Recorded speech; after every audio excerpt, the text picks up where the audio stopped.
नमस्कार बच्चों, welcome back to my YouTube channel geography Guru. आज के इस एपिसोड में इस वीडियो में हम क्या बात करेंगे। आज हम बात करने वाले हैं class 9th SST social science सामाजिक विज्ञान के एनुअल एग्जाम के सिंपल क्वेश्चन पेपर की।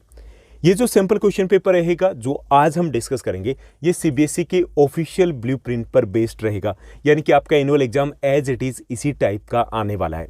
सिंपल क्वेश्चन पेपर किसी भी स्टूडेंट की प्रिपरेशन के लिए बहुत इंपॉर्टेंट टूल होता है। जब हम बात करते हैं उन स्टूडेंट्स की जो स्टडी को लेकर के थोड़ा सा सीरियस होते हैं, या फिर वो जो टॉपर्स होते हैं क्लास के, तो वो नवंबर दिसंबर आने के बाद अपनी रिवीजन की स्ट्रेटजी बनाना शुरू कर देते हैं। वो लिस्ट आउट करना शुरू कर देते हैं कि हमें क्या करना और क्या नहीं करना। डूज एंड डोंट्स की एक लिस्ट प्रिपेयर कर लेते हैं। उस लिस्ट में दो चीज़ें टॉप पर होती हैं, एक तो होता है टाइम टेबल और दूसरा होता है सैम्पल क्वेश्चन पेपर। इनफैक्ट जो रिवीजन की स्टार्ट होता है, रिवीजन की जो शुरुआत होती है, उसकी शुरुआत ही सैम्पल क्वेश्चन पेपर के साथ होती है, क्योंकि सैम्पल क्वेश्चन पेपर से हमें आइडिया लगता है कि किस टाइप का एग्जाम रहेगा, क्वेश्चन है वो किस लेवल के रहेंगे, डिफिकल्टी लेवल क्या रहेगा, 1 मार्कर क्वेश्चन कितने रहेंगे, 2 मार्कर क्वेश्चन कितने रहेंगे, 5 मार्कर क्वेश्चन कितने रहेंगे, उनकी लैंग्वेज क्या रहेगी, केस स्टडी बेस्ड क्वेश्चन होंगे या फिर नहीं होंगे, अगर होंगे तो कहाँ से होंगे। ये सारे जो आइडिया है वो हमें कहाँ से मिलेंगे, वो सिंपल क्वेश्चन पेपर से मिलेंगे।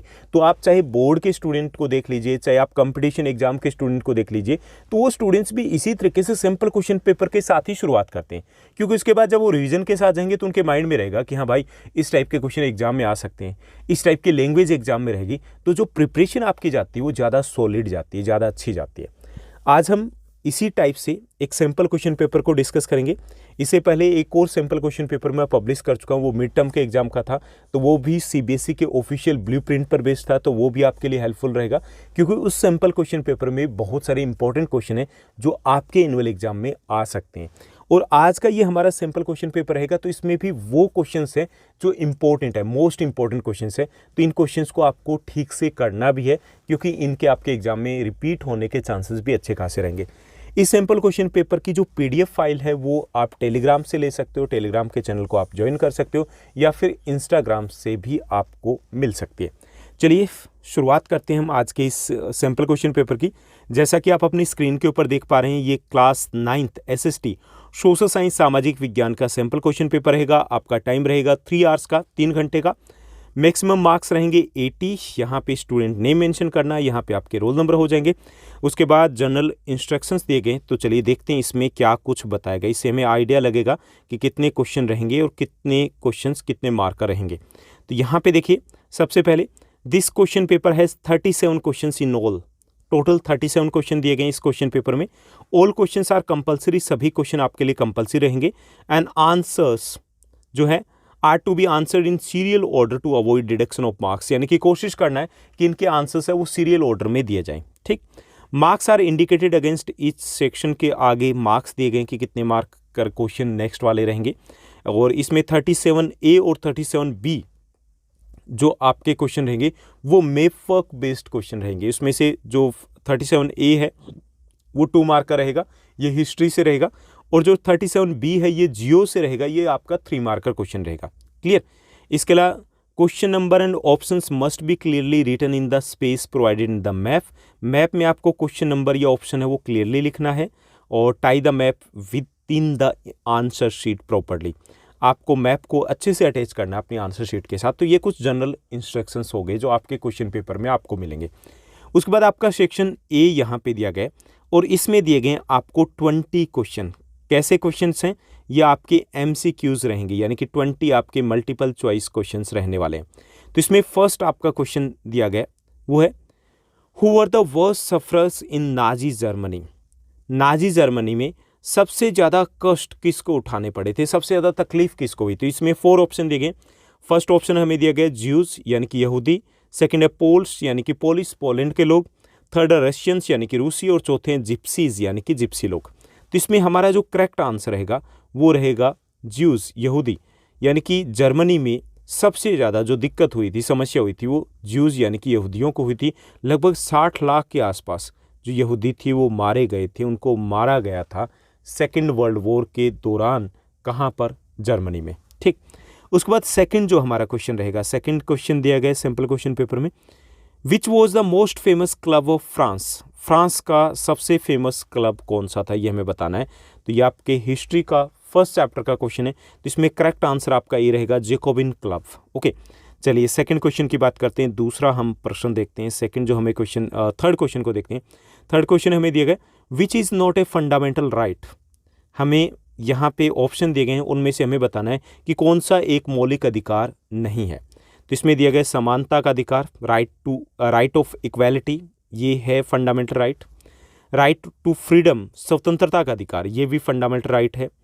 राइट टू एजुकेशन, शिक्षा का अधिकार, ये फंडामेंटल राइट नहीं है, अलग से फंडामेंटल राइट नहीं है, बल्कि एक लीगल राइट है, ये कानूनी अधिकार है।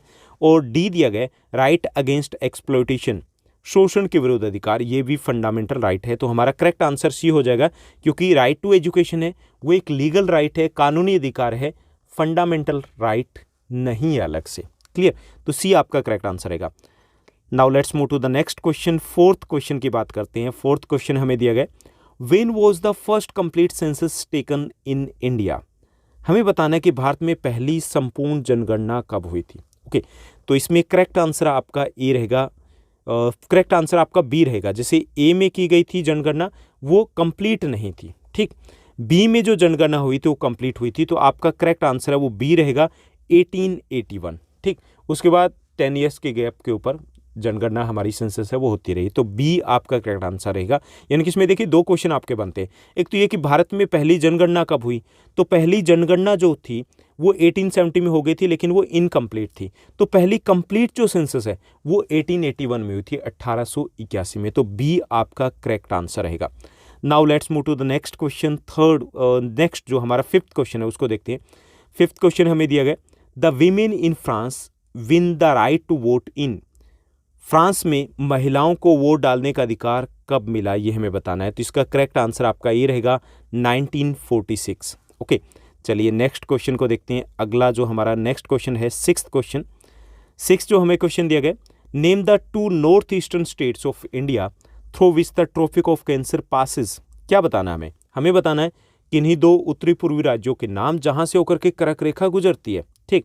तो इसके लिए हमने जब चैप्टर को डिस्कस किया या मोस्ट इंपॉर्टेंट क्वेश्चंस को डिस्कस किया तो उस सीरीज में हमने बात की थी कि इसके लिए एक आसान सी ट्रिक है, मित्र पर गमछा झाड़।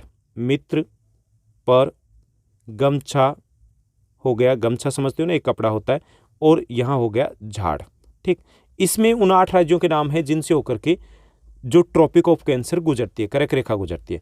मी से हो गया मिजोरम, त्रय से हो गया त्रिपुरा, पै से पश्चिम बंगाल, रै से राजस्थान, गै से गुजरात, मैं से मध्य प्रदेश, छः से छत्तीसगढ़, और झार से हो गया झारखंड, ठीक। तो इसमें देखिए ऑप्शन जो हम देखेंगे तो ऑप्शन में मिजोरम और त्रिपुरा दिया गया डी में, तो ये हमारा करेक्ट आंसर होगा फिर। यानी कि इन 2 राज्यों से होकर के जो कर्क रेखा है, ट्रॉपिक ऑफ कैंसर है, वो गुजरती है। चलिए now let's move to the next question. Question number 7 को देखते हैं। 7th जो हमें क्वेश्चन दिया गया हमें क्या बताना है, हमें बताना है कि which of the following is included in the primary sector. इनमें से क्या है जो प्राइमरी सेक्टर में सम्मिलित है, प्राइमरी सेक्टर में आता है। तो इसमें करेक्ट आंसर आपका सी रहेगा, फॉरेस्ट्री, वानिकी, यानी कि वनों से लकड़ी इत्यादि काटना, ये प्राइमरी सेक्टर में आएगा। जो मैन्युफैक्चरिंग है ये सेकेंडरी में आ जाता है, टूरिज्म है ये टर्सरी में आ जाता है, कम्युनिकेशन है ये भी टर्सरी में आ जाता है। तो सी आपका करेक्ट आंसर रहेगा, ये प्राइमरी सेक्टर की एक्टिविटी है, ठीक। जैसे खेती बाड़ी हो गया, खनन हो गया, मछली पकड़ना हो गया, शिकार करना हो गया, वनों से लकड़ी काटना हो गया, ये सारे प्राइमरी सेक्टर में आते हैं, ठीक। Now let's move to the next question. 8th question को देखते हैं। 8th हमारा क्वेश्चन दिया गया which river is known as the south Ganga. किस नदी को दक्षिण गंगा कहा जाता है, ये हमें बताना है। तो इसमें करेक्ट आंसर आपका ए रहेगा, गोदावरी को साउथ गंगा या दक्षिण गंगा कहा जाता है, क्योंकि इसकी लेंथ, जैसे नॉर्थ इंडिया की बात करें तो जो गंगा है उसकी टोटल लेंथ है 2525 किलोमीटर, जो कि नॉर्थ इंडिया की इंडिया में बहने के बेस पर लॉन्गेस्ट रिवर है। ऐसे ही साउथ इंडिया की जो लॉन्गेस्ट रिवर है वो गोदावरी है। इस बेस पर गोदावरी को साउथ गंगा, दक्षिण गंगा, बूढ़ी गंगा, वृद्ध गंगा, ओल्ड गंगा के नाम से जाना जाता है। Now let's move to the next one. 9th question को देखते हैं। 9th जो हमें क्वेश्चन दिया गया हमें क्या बताना है, हमें बताना है कि जावा वॉज अ डैश कॉलोनी। जावा एक उपनिवेश था, किसका उपनिवेश था ये हमें बताना है। जैसे भारत क्या था, एक ब्रिटिश उपनिवेश था, ऐसे ही था ना, यानी हम ब्रिटेन के अंडर में आते थे, तो जावा किसके अंडर में आता था ये हमें बताना है। तो इसमें करेक्ट आंसर आपका सी रहेगा, डच। जावा एक डच उपनिवेश था, Java was a Dutch colony, ठीक। Now let's move to the next question. 10th question को देखते हैं। 10वां हमारा प्रश्न रहेगा, dash is a form of government in which the rulers are elected by the people, कि ये एक प्रकार की सरकार होती है और इसमें जो लोग हैं वो शासकों का चुनाव करते हैं, यानी कि जनता है वो शासकों का चुनाव करती है। तो हमें बताना ये कौन सी गवर्नमेंट होती है जिसमें लोग जो रूलर्स हैं, गवर्नमेंट है, उसको इलेक्ट करते हैं। तो इसमें करेक्ट आंसर आपका डी हो जाएगा, डेमोक्रेसी। डेमोक्रेसी में ऐसा होता है। क्लियर। चलिए नेक्स्ट क्वेश्चन को देखते हैं। अगला जो हमारा प्रश्न रहेगा 11th क्वेश्चन दिया गया। 11th क्वेश्चन है, in a democracy each adult citizen must have, यानी क्या पूछा गया कि लोकतंत्र में हर वयस्क नागरिक के पास होना चाहिए, क्या होना चाहिए, must have right to vote, vote का अधिकार होना चाहिए, बिल्कुल होना चाहिए। Each vote must have one value, सभी वोट का एक समान मोल होना चाहिए, बिल्कुल होना चाहिए। A and B both, A और बी दोनों, तो सी हमारा करेक्ट आंसर हो जाएगा यहाँ पर, ठीक, क्योंकि ए और बी दोनों है वो करेक्ट है। उसके बाद 12th क्वेश्चन देखिए, 12वां हमारा प्रश्न दिया गया। 12th क्वेश्चन क्या है, व्हेन वाज द अंत्योदय अन्न योजना लॉन्च्ड, हमें बताना है कि अंत्योदय अन्न योजना को कब लागू किया गया था। तो इसमें करेक्ट आंसर आपका डी रहेगा, 2000 में। ओके, ईयर 2000 है, उस वक्त इस योजना को लागू किया गया था। Now let's move to the next question. अगला जो हमारा प्रश्न दिया गया है, क्वेश्चन नंबर 13 दिया गया, when was the wild life protection act implemented in India, Bharat में वन्य जीव संरक्षण अधिनियम कब लागू हुआ था। तो इसका करेक्ट आंसर है वो आपका बी रहेगा, 1972 में। क्लियर, 1972 में। उसके बाद नेक्स्ट क्वेश्चन को देखिए। अगला जो हमारा क्वेश्चन दिया गया है, क्वेश्चन नंबर 14 है, where was Nelson Mandela a popular leader, Nelson Mandela कहाँ के जन नेता थे, कहाँ से बिलोंग करते थे, हमें बताना है। तो इसमें करेक्ट आंसर आपका ए रहेगा, south Africa. He was a popular leader of south Africa, वो साउथ अफ्रीका के जन नेता थे, वहाँ पर लोगों के बीच में काफ़ी ज़्यादा प्रसिद्ध थे, पॉपुलर थे। Now let's move to the next question. Next हमारा क्वेश्चन नंबर 15 दिया गया, Majuli is a riverine island located in the river, हमें बताना है कौन सी रिवर में, माजुली जो द्वीप है वो किस नदी में है, ये हमें बताना है। क्लियर, माजुली नदी द्वीप है वो किस नदी में, ये हमें बताना है। ये क्या रिवराइन आइलैंड है, तो हमें बताना है नदी का नाम जिसमें ये है। जैसे रिवराइन आइलैंड क्या होता है, जैसे यहाँ से नदी बह रही, यहाँ से नदी बह रही और बीच में कोई ज़मीन का भूभाग हो, तो ये नदी के बीच में आइलैंड हो गया, द्वीप हो गया, तो उसे बोलते हैं नदी द्वीप, रिवराइन आइलैंड। तो ये कौन सी नदी में, ये हमें बताना है। तो इसमें करेक्ट आंसर आपका रहेगा वो बी रहेगा, ब्रह्मपुत्रा रिवर। ठीक, तो ब्रह्मपुत्रा रिवर में है, ये असम में आ जाता है, तो वहाँ पर माजुली आइलैंड है, ये विश्व का सबसे बड़ा रिवराइन आइलैंड है। Now let's move to the next question. Question number 16 दिया गया है। 16 में हमें क्या बताना है, हमें बताना है जैसलमेर इज इन, जैसलमेर कहाँ है ये हमें बताना है, कौन से राज्य में। तो करेक्ट आंसर आपका बी रहेगा, राजस्थान में आता है Jaisalmer. Now let's move to the next one. Question number 17 हमें दिया गया। क्वेश्चन नंबर 17 को देखिए, landmass bounded by sea on 3 sides is referred to as, कि वह स्थल भाग जो 3 ओर से समुद्र से घिरा हो उसे क्या कहते हैं। तो जैसे देखिए कि एक ये ज़मीन का भूभाग है, चारों ओर से पानी से घिरा हो तो उसको बोलते हैं द्वीप। अगर वो 3 ओर से पानी से घिरा, जैसे कि इंडिया का साउदर्न पार्ट है, इंडिया के अगर साउदर्न पार्ट की बात करें तो क्या है, वो 3 ओर से पानी से घिरा, ठीक, यहाँ और यहाँ, तो उसको क्या बोलते हैं, उसको बोलते हैं प्रायद्वीप। Clear. Now let's move to the next one. 18th question को देखते हैं। 18th हमारा क्वेश्चन है, every dash person in India is poor, प्रत्येक रिक्त स्थान दिया गया, भारतीय निर्धन है, प्रत्येक कौन सा, 3rd, 4th, 5th या फिर 10th। तो इसमें करेक्ट आंसर आपका रहेगा B, 4th। Every 4th person in India is poor, प्रत्येक चौथा भारतीय निर्धन है, कि हर चौथा जो भारतीय है वो निर्धन है, गरीब है। तो बी आपका करेक्ट आंसर रहेगा। Now let's move to the next question. Question number 19 दिया गया है, 19वां हमारा प्रश्न रहेगा, which of these are the pastoral communities of the mountains, हमें बताना है कि इनमें से कौन सा चरवाहा समुदाय पर्वतीय क्षेत्र से, पर्वतीय भाग से आता है। तो इसमें पहला ऑप्शन दिया गया गुजर बकरवाल, दूसरा दिया गया गद्दी। गुजर बकरवाल जम्मू कश्मीर से, यानी कि ये पर्वतीय हैं। दूसरा ऑप्शन है गद्दी, ये हिमाचल प्रदेश है, यानी कि ये भी पर्वतीय इलाके से आते हैं। तीसरा भोटियाज एंड शेरपाज, भोटिया और शेरपा ये उत्तराखंड से आते हैं, यानी कि ये भी पर्वतीय हैं। तो इसमें डी ऑप्शन दिया गया ऑल द अबोव, उपरोक्त सभी, तो डी हमारा करेक्ट आंसर हो जाएगा, क्योंकि ये तीनों के तीनों पर्वतीय चरवाही समुदाय हैं, pastoral communities of the mountains है ये। Now let's move to the next question. Question number 20 दिया गया है। क्वेश्चन नंबर 20 है, which of these are the pastoral communities of Africa, हमें बताना है कि इनमें से कौन सी कम्युनिटी जो वो अफ्रीका से बिलोंग करती है, अफ्रीका के चरवाई समुदाय। तो पहला ऑप्शन दिया गया बेडुइन्स एंड बर्बर्स, सेकंड है Maasai and Somali, third option दिए गए Boran and Turkana, and D दिया गया ऑल द अबोव, उपरोक्त सभी। तो इसमें करेक्ट आंसर हमारा डी रहेगा, क्योंकि ये सभी के सभी अफ्रीका से बिलोंग करते हैं। तो ये था हमारा सेक्शन ए, जिसमें आपको मिलेंगे 20 MCQs questions. Now let's move to the section B, second section की तरफ चलते हैं। जो हमारा सेक्शन बी है, इसमें रहेंगे हमारे 4 2 marker question, question number 21, 22 and 24। ठीक, इसमें क्वेश्चन नंबर 21 को देखिए। क्वेश्चन नंबर 21 दिया गया, गिव 2 एग्जांपल्स ऑफ रिसोर्सेज, संसाधन के कोई 2 उदाहरण देने। संसाधन क्या होता है? कोई भी वस्तु जो आपके काम की होती है। Anything that is usable to us is known as a resource. जैसे आपके हाथ में ये मोबाइल है, ये रिसोर्स है। आपकी बुक्स, आपकी नोटबुक्स, आप जिस रूम में बैठे हो, जिस चेयर के ऊपर आप बैठे हो, वो सब कुछ जो आपके आसपास आपको दिखाई दे रहा है, आपके घर में सारी काम की चीज़ें, वो सभी की सभी रिसोर्सेज है। क्लियर? तो कोई भी 2 चीज़ों के नाम लिख सकते हो। उसके बाद क्वेश्चन नंबर 22 दिया गया, 22 जो हमारा क्वेश्चन है, name 2 tributaries of Brahmaputra river. Brahmaputra नदी है, उसकी 2 सहायक नदियों के नाम बताने हमें। सहायक नदियाँ होती हैं जो खुद किसी सागर या समुद्र में नहीं गिरती, बल्कि किसी दूसरी नदी में गिर जाती है। तो एक तो हो गया दिहांग, दूसरी हो गई तीस्ता। ओके, दिहांग और तीस्ता 2 नाम काफ़ी रहेंगे आपके लिए। ये सहायक नदियाँ, हालांकि बड़ी सहायक नदियाँ नहीं है ब्रह्मपुत्रा की कोई भी। उसके बाद 23rd क्वेश्चन दिए गए, explain the term burst of the monsoon. Monsoon प्रस्फोट क्या होता है? कि at the time of the arrival of the monsoon sometimes heavy rainfall continues for many days, that is known as the monsoon burst. यानी कि जब monsoon आता है तो आगमन पर कई बार कई दिनों तक भारी बारिश जारी रहती है, तो उसे बोलते हैं मानसून का फूटना या फिर मानसून का प्रस्फोट। ठीक, चलिए उसके बाद नेक्स्ट क्वेश्चन की बात करते हैं। अगला हमारा क्वेश्चन दिया गया, what are the 3 most important factors of human resource development. मानव संसाधन विकास के 3 सबसे महत्वपूर्ण कारक कौन से हैं? जैसे हम सभी क्या है, we are the human beings है ना, और हम सभी ह्यूमन रिसोर्स बन सकते हैं।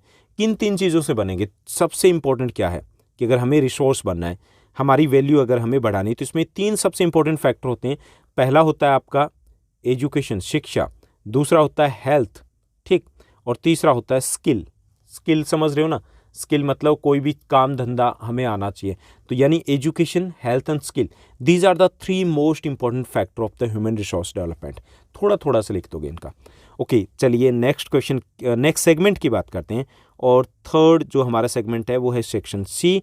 इसमें हमें मिलेंगे 5 3 मार्कर क्वेश्चन। इसमें 25th जो क्वेश्चन है वो दिया गया है, describe bloody Sunday incident and what was it's outcome.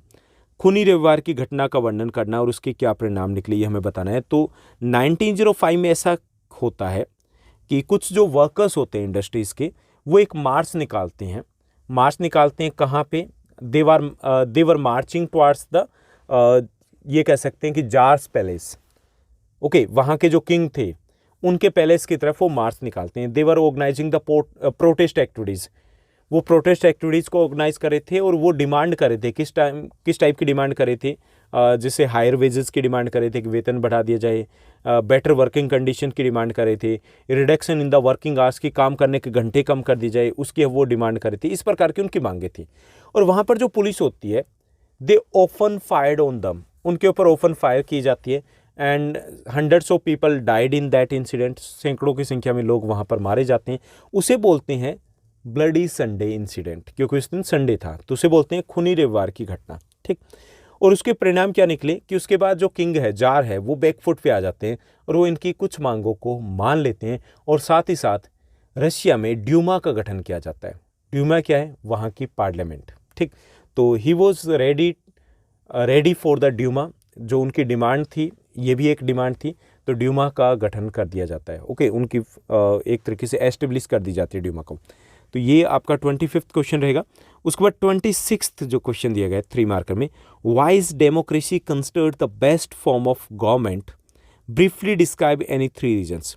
लोकतंत्र को सबसे बेहतर शासन व्यवस्था क्यों माना जाता है?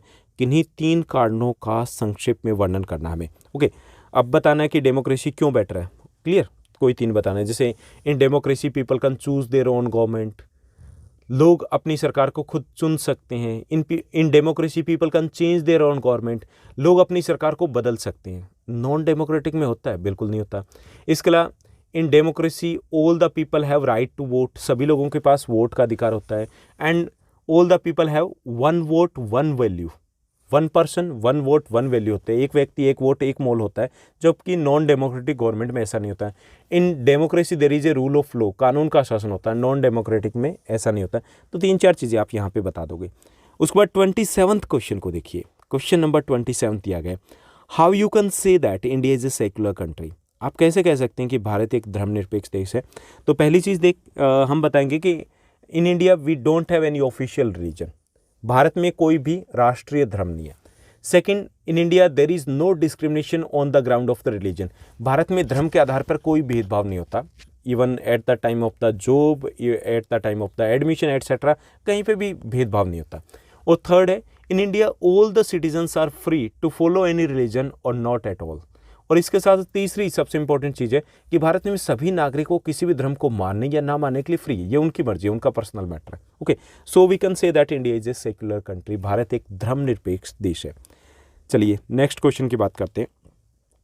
क्वेश्चन नंबर 28 दिया गया, right any 3 differences between the western and eastern coastal plane है, इसमें डिफरेंस बताना है। तो पश्चिमी और पूर्वी तटीय मैदान में कोई 3 अंतर बताइए, ये हमें बताना है। तो देखिए पश्चिमी और पूर्वी तटीय मैदान है कहाँ पर, उनको थोड़ा सा हम यहाँ पर देख लेते हैं। तो यहाँ पर वेस्टर्न घाट है, यहाँ पे ईस्टर्न घाट है, तो इनके बीच में यहाँ पे ये तो आ जाता है अपना ईस्टर्न कोस्टल प्लेन, पूर्वी तटीय मैदान, और ये हो गया पश्चिमी तटीय मैदान यानी कि वेस्टर्न कोस्टल प्लेन। तो इसमें पहला तो बताएंगे इट लाइज बिटवीन, कहाँ पे ये वेस्टर्न घाट एंड अरेबियन सी के बीच में जो वेस्टर्न कोस्टल प्लेन है ये है, eastern Ghat and bay of Bengal के बीच में आ जाता है। इट इज़ नेरोअर, ये नेरो है। इट इज़ वाइडर, ये ज़्यादा चौड़ा है। इट इज़ लेस फर्टाइल, ये मोर फर्टाइल है। And there is no big delta in western coastal plain में, there is not there is a lack of the deltas, delta कम मिलते हैं। And so many fertile deltas are there in the eastern coastal plain में, यहाँ पे delta काफ़ी सारे पाए जाते हैं। ये लेस सूटेबल है एग्रीकल्चर के लिए, ये ज़्यादा सूटेबल है एग्रीकल्चर के लिए, बस इतने से बता दोगे। यानी कि ये पश्चिम में है, ये पूर्व में है, ये कम चौड़ा है, ये ज़्यादा चौड़ा है, इसमें डेल्टा नहीं है, इसमें डेल्टा ज़्यादा है, ये कम उपजाऊ है, ये ज़्यादा उपजाऊ है, ये एग्रीकल्चर के लिए कम सूटेबल है, ये ज़्यादा सूटेबल है, बस इतने में हो जाएगा बात। ठीक, now let's move to the next one. Next हमें दिया गया question number 29, which region of India have high population density and why, Bharat के कौन से भाग हैं वो घने बसे हुए हैं और क्यों। ठीक, तो जैसे हम बात करें coastal plains and northern plains are highly populated area of India या densely populated of India. Okay, reason क्या है? First one, suitable for agriculture, this region is suitable for agriculture and developed agriculture always attract the people, यहाँ पे कृषि विकसित है और जहाँ कृषि विकसित होती है वहाँ पे लोग ज़्यादा रहते हैं। दूसरा है सूटेबल क्लाइमेट, यहाँ की क्लाइमेट है वो मॉडरेट है, it is not the extreme type of climate, यहाँ की मॉडरेट क्लाइमेट है यानी कि जलवायु है वो अच्छी है, इसलिए भी लोग यहाँ पे ज़्यादा है। तीसरा, this region is a plain region, so transport facility is well developed here, जो ट्रांसपोर्ट फैसिलिटी वो अच्छी डेवलप्ड है, यातायात के साधन खूब डेवलप्ड है, इसलिए भी लोग यहाँ पे ज़्यादा रहते हैं। यहाँ की मिट्टी उपजाऊ है, पानी उपलब्ध है, बहुत सारे कारक लिख सकते हो। Clear, now let's move to the next section, section D. इसमें दिए गए हमें 4-5 मार्कर क्वेश्चन और यहाँ पे मिलेगी आपको इंटरनल चॉइसेस। ओके, तो इसको हम डिटेल में नहीं डिस्कस करने वाले। जैसे इसमें दिया गया explain the causes of the French revolution, फ्रांसीसी क्रांति के कारण बताइए। तो इसमें हम क्या क्या लिख सकते हैं, मैं हेडिंग आपको बता देता हूँ। जैसे weakness of the king, jar जो रूलर था, किंग था वहाँ का, लुई 16, उसकी अयोग्यता सबसे बड़ा कारण थी। दूसरा था पॉवर्टी, गरीबी, निर्धनता। तीसरा था अनएम्प्लॉयमेंट, बेरोजगारी। चौथा था टैक्सेस, जैसे टैक्सेस कैसे कह सकते हैं, जैसे कि द सोसाइटी, जो फ्रांस की सोसाइटी थी वो 3 स्टेट में डिवाइडेड थी and all the taxes were paid by the 3rd state. और ये एक बड़ा कारण था कि टैक्सेस है वो उसका सिस्टम था वो बड़ा गड़बड़ था, तो एक ये कारण था। इसके साथ साथ ये कह सकते हैं कि the rise of the middle class जो मध्यम वर्ग था उसका बड़ा योगदान था इसमें। तो ऐसे कुछ चीज़ें आप लिख सकते हो यहाँ पे। ठीक, उसके बाद दिया गया who are the pastoral nomads and describe any 4 feature of them, घुमंतू चरवाही कौन हो हैं और हमें बताने उनकी 4 विशेषताएं। तो घुमंतू चरवाही वो होते हैं जो एक जगह से दूसरी जगह घूमते रहते हैं। Pastoral nomads move from one place to another place, एक जगह से दूसरी जगह तक घूमते रहते हैं। And they always move in काफिला, ये हमेशा काफिले में घूमते हैं।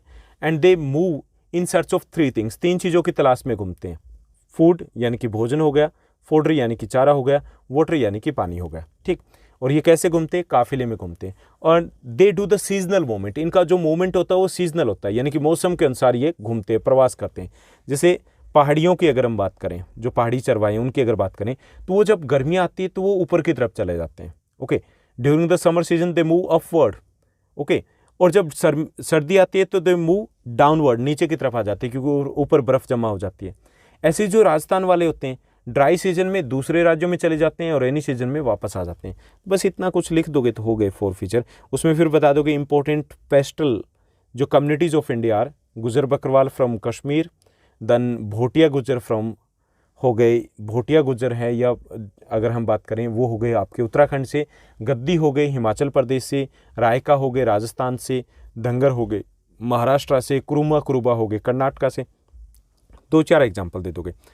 31st क्वेश्चन दिया गया, why is democracy considered as the best form of government? लोकतंत्र को सबसे बेहतर प्रकार की सरकार माना जाता है, क्यों? तो इसमें बताएंगे हम कि लोकतंत्र में लोग अपनी सरकार को खुद चुन सकते हैं, सरकार को बदल सकते हैं, एक व्यक्ति एक वोट एक मोल होता है, इसमें रूल ऑफ लॉ यानी कि कानून का शासन होता है, इक्वालिटी होती है, गवर्नमेंट ज़्यादा रिस्पॉन्सिबल होती है, गवर्नमेंट लीगल होती है। बस ये चीज़ें लिख सकते हो। वैध सरकार होती है, जिम्मेवार सरकार होती है, उत्तरदायी सरकार होती है, लोगों के पास चुनाव लड़ने का अधिकार होता है, वोट डालने का अधिकार होता है, बहुत सारी चीज़ें लिखी जा सकती हैं। उसके बाद सेकंड जो पार्ट दिया गया इसी क्वेश्चन में, जो आपका इंटरनल चॉइस में दिया गया कि हमें क्या बताना है, हमें बताना है कि what are the minimum condition of a democratic election in list them. लोकतांत्रिक चुनाव की न्यूनतम शर्तें क्या है? पहली शर्त तो ये होती है कि लोकतंत्र में election must be free and fair, election है, चुनाव है, वो स्वतंत्र और निष्पक्ष होने चाहिए। Second, election must be held at regular interval, लगातार होने चाहिए, एक नियमित अंतराल के ऊपर होने चाहिए। थर्ड जो होता है कि there must be the right to vote, equal right to vote होना चाहिए, यूनिवर्सल एडल्ट फ्रेंचाइज होना चाहिए, सबको एक समान वोट डालने का अधिकार होना चाहिए। There must be 1 person 1 vote value होनी चाहिए, 1 पर्सन 1 वोट 1 वैल्यू होनी चाहिए। There must be the political competition होना चाहिए, सबको चुनाव लड़ने का अधिकार होना चाहिए। तो ये 4-5 चीज़ें लिख देंगे, ठीक। इसके अलावा इसमें आप ये मेंशन कर सकते हो पावरफुल इलेक्शन कमीशन होना चाहिए, क्योंकि तभी इलेक्शन फ्री एंड फेयर हो सकते हैं। उसके बाद नेक्स्ट जो है, discuss the major reasons for poverty in India, Bharat में निर्धनता के प्रमुख कारण बताइए। तो इसमें लैंडलेसनेस आ जाएगा, भूमिहीनता, ज़्यादातर लोगों के पास ज़मीन नहीं है। देन अनएम्प्लॉयमेंट, बेरोजगारी आ जाएगा, काम करना चाहते हैं, काम मिल नहीं रहा। एंड देन आ जाएगा size of the family, large size of the family, जो बड़ी फैमिली होती है वहाँ पॉवर्टी के चांसेस ज़्यादा होते हैं। इलिटरेसी आ जाएगा, अनपढ़ता इसमें आ जाएगा, ओके। इसके साथ साथ आ जाएगा पुअर, या फिर कह सकते हैं स्लो इकोनॉमिक ग्रोथ है, वो भी इसके लिए रिस्पॉन्सिबल है, क्लियर। तो इस टाइप के कारण हम लिख सकते हैं कि भारत में गरीबी इसलिए है। Now let's move to the next question. अगले क्वेश्चन की बात करते हैं, इसी का सेकंड जो दिया गया, MNREGA 2005, Mahatma Gandhi national rural employment guarantee act 2005 है। इसके मेन फीचर्स हमें बताने। This act was enacted in 2005 by the central government ने इसको इनेक्ट किया था। और इसको अगर हम कहें तो इसको MNREGA, MG NREGA, and it is also known as the Mahatma Gandhi national rural employment guarantee act. This program, इस प्रोग्राम की अगर बात करें तो the main objective of this program is to reduce the poverty, गरीबी को कम करना मुख्य इसका उद्देश्य है। And under this program rural people are provided the employment, उनको काम दिया जाता है। कितना काम दिया जाता है? Every house hold is given 100 days work, 100 days guaranteed work in a year, 100 दिन का गारंटीड काम दिया जाता है एक साल में। If government fails to provide the such employment then it provides the allowances, कि अगर गवर्नमेंट ये काम नहीं दे पाती तो वो अलाउंसेस देती है, ठीक। और इसमें 1/3 जो जॉब होती है वो फीमेल के लिए रिजर्व होती है, महिलाओं के लिए आरक्षित होती है, ठीक। ये कुछ विशेषताएं इस पे लिख दूंगे। उसके बाद 33rd क्वेश्चन देखिए, differentiate between the Himalayan reverse and the peninsular reverse, Himalaya और प्रायद्वीपीय नदियों में अंतर बताइए। तो इसमें बताना है हिमालय की नदियाँ हिमालय से निकलती है, ये प्रायद्वीपीय भारत से निकलती है। ये जो पेरेनियल रिवर्स होती है, सदावाहिनी पूरे साल बहती रहती है, ये सीजनल रिवर्स होती है, बारिश के दिनों में पानी आता है। ये these are large in number, ये है लेस इन नंबर, ये संख्या में ज़्यादा है, ये संख्या में कम है। These are longer, these are smaller, ये लॉन्गर है, ये शॉर्टर है, लंबाई में कम होते हैं। These are having the large amount of water, इनमें पानी की मात्रा कम होती है। These are more suitable for agriculture, ये कम सूटेबल है। Okay, and these are available for navigation too, नावों को चलाने के लिए अवेलेबल है। These are available only in the coastal area में ही अवेलेबल होती है। कुछ बहुत सारे लिखे जा सकते हैं, ठीक, ऐसे कुछ आपको बताना है। उसके बाद है why are the forest important to man, वन हमारे लिए महत्वपूर्ण क्यों, ये हमें बताना। वनों के लाभ बताने, यार बहुत सारे बता सकते हो आप। वनों के लाभ, वनों से हमें क्या मिलता है। One provides us the oxygen, one maintain the balance of the environment, पर्यावरण का संतुलन बना के रखते हैं, ऑक्सीजन हमें देते हैं। फॉरेस्ट ब्रिंग्स द रेनफॉल, बारिश को लेकर के आते हैं। Okay, they purify the environment, वातावरण को शुद्ध करते हैं। They control the pollution, pollution को कंट्रोल करते हैं। They control the soil erosion को कंट्रोल करते हैं। दे कंट्रोल द फ्लड, बाढ़ को कंट्रोल करते हैं। They provide the many types of the medicine, many types of the fruits. They are the natural habitat of the plant, forest animals. Okay, birds वगैरह हो गए, wild life हो गए, उनके वो घर होते हैं। ओके, काफ़ी सारी कम्युनिटी जब उनके ऊपर डिपेंड करती है, तो बहुत कुछ जो छठी क्लास से पढ़ते आ रहे हो वो लिख सकते हो यहाँ पर। क्लियर। तो ये रहा आपका डी सेक्शन, और उसमें हमने डिस्कस किए कि आपको दिए गए थे कुछ 5 मार्कर क्वेश्चन, और उसमें आपको इंटरनल चॉइसेस भी दी गई थी। Now let's move to the E section. इसमें आपके 3 क्वेश्चन रहेंगे। कौन से? केस स्टडी बेस्ड क्वेश्चन रहेंगे। आपको एक केस स्टडी दी जाएगी जिसको आपको पढ़ना है, और उस पर बेस्ड रहेंगे question 1 marker plus 1 marker plus 2 marker, इस टाइप से। केस स्टडी को मैं यहाँ पर रीड नहीं करने वाला हूँ, आप स्क्रीनशॉट ले सकते हो, या फिर आपको पीडीएफ दे दी जाएगी। कहाँ से मिलेगी? आप टेलीग्राम पे जाइए, कमेंट कीजिए, पूछिए मेरे से, कांटेक्ट कीजिए, और या फिर आप इंस्टा पे आइए, उसके बाद आपको दे दी जाएगी। तो ये आपकी रहेगी यहाँ पर दिए गए केस स्टडी। क्लियर, इसका स्क्रीनशॉट भी ले सकते हो। इसी पर बेस्ड है क्वेश्चन, हम सीधे क्वेश्चन ही सॉल्व कर लेते हैं। 34th क्वेश्चन का फर्स्ट पार्ट दिया गया 34.1। How many mega biodiversity countries are there in the world? विश्व में कितनी मेगा जैव विविधता वाले देश हैं? तो विशाल जैव विविधता वाले देश हैं वो है 12। उसके बाद दिया गया how many species of plants are there in India? Bharat में पेड़ पौधों की कितनी प्रजातियां पाई जाती है? वो है 47,000। ठीक, उसके बाद 34.3 का जो क्वेश्चन दिया गया, थर्ड क्वेश्चन है हमारा इस केस स्टडी पर based. Divide the plants into 2 major categories. तो ये 2 मुख्य वर्ग कौन से होते हैं? 2 वर्ग होते हैं, flowering and non flowering plant.